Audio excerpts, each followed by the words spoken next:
Subscriber banyak nggak menjamin penghasilan. Nah, ini penting nih.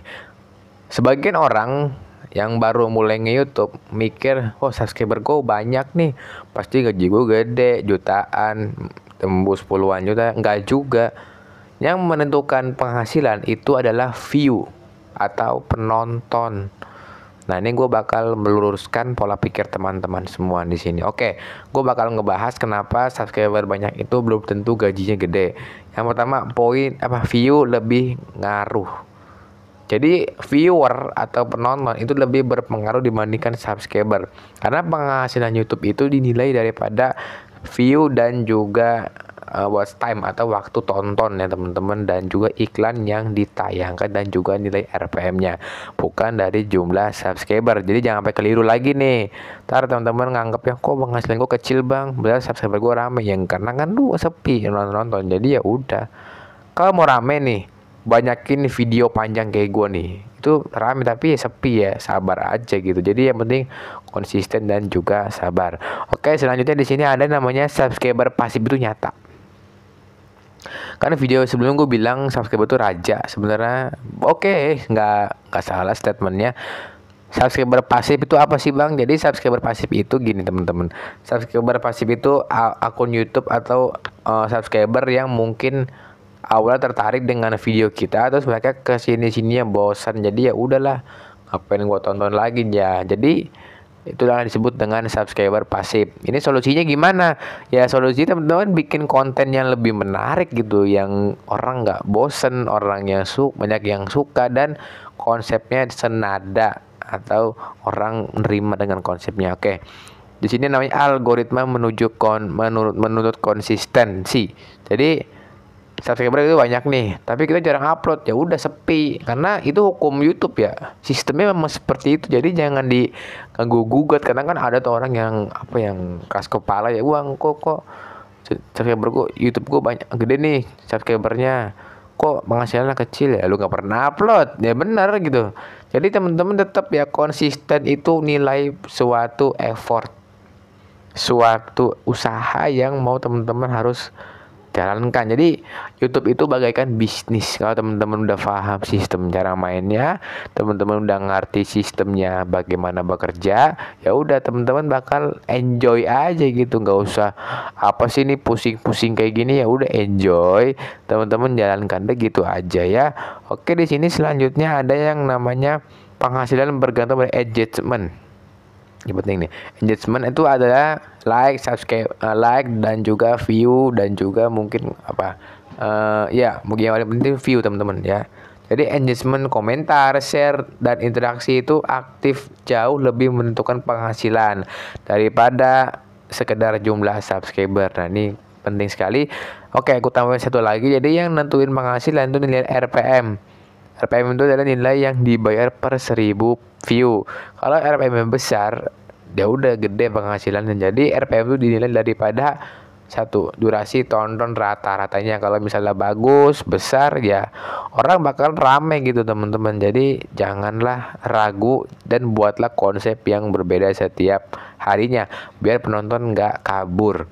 Oke, di sini selanjutnya ada yang namanya iklan tuh muncul dari minat penonton aktif. Nah, ini gue bakal terangkan dulu teman-teman ya seringkas mungkin. Jadi, jika subscriber tidak menonton, peluang munculnya iklan yang mendatangkan uang juga turun. Nah, jadi ini subscriber tuh penting. Kalau misalnya dia nggak ada, kita walaupun ada iklannya nih, sepi yang nggak dinonton, udah kita nggak bakal gajian teman-teman, nggak bakal dapat gaji, nggak bakal dapat penghasilan, nggak bakal makan. Jadi, sistem ini tuh sistem yang pintar sekali teman-teman. YouTube itu ngebuat sistem nggak sembarangan, bukan anak SD yang bikin, bukan IPK-nya jelek. Maksudnya YouTube itu orang pintar yang bikin. Jadi sistemnya rapi dan pokoknya bagus. Dan setiap tahun, setiap bulannya mereka mengupdate sistemnya ya, dengan sistem yang baru, dengan fitur yang baru ya teman-teman. Oke, selanjutnya di sini ada namanya brand sponsor melihat kualitas audiens. Nah, ini penting sekali.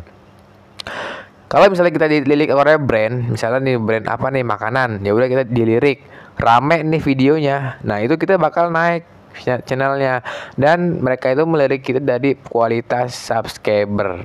Ya, ini penting sekali teman-teman karena teman-teman harus paham bagaimana brand itu bekerja. Jadi intinya sih seperti ini ya, kurang lebih brand itu nonton video kita dan melihat subscriber di channel kita misalnya banyak nih, ya udah mereka tertarik gitu buat join dan bakal kerjasama dengan channel kita.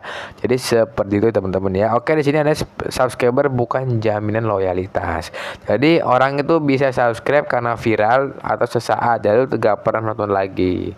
Jadi belum tentu loyalitas. Mungkin mereka karena video kita meledak terus dia mau subscribe, kedepannya males. Nah jadi ini penting teman-teman, jangan nganggap itu oh loyal nih orangnya nih, enggak.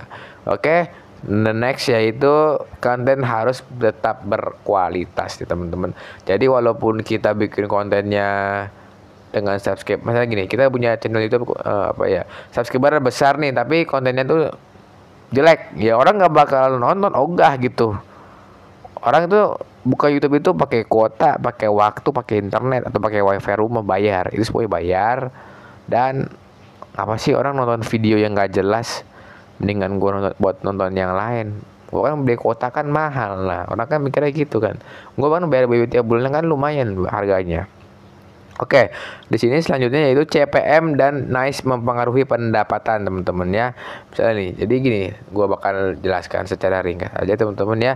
Jadi meski subscriber banyak, jika topik yang tidak bernilai tinggi, misalnya CPM rendah, penghasilan tetap kecil, teman-teman, isi konten tuh ngaruh ke iklan. Jadi buatlah konten yang cukup menarik, bukan cukup, yang pasti menarik untuk perhatian penonton dan penonton bakal suka. Yang terakhir yaitu pendapatan lain di luar AdSense pun fans aktif.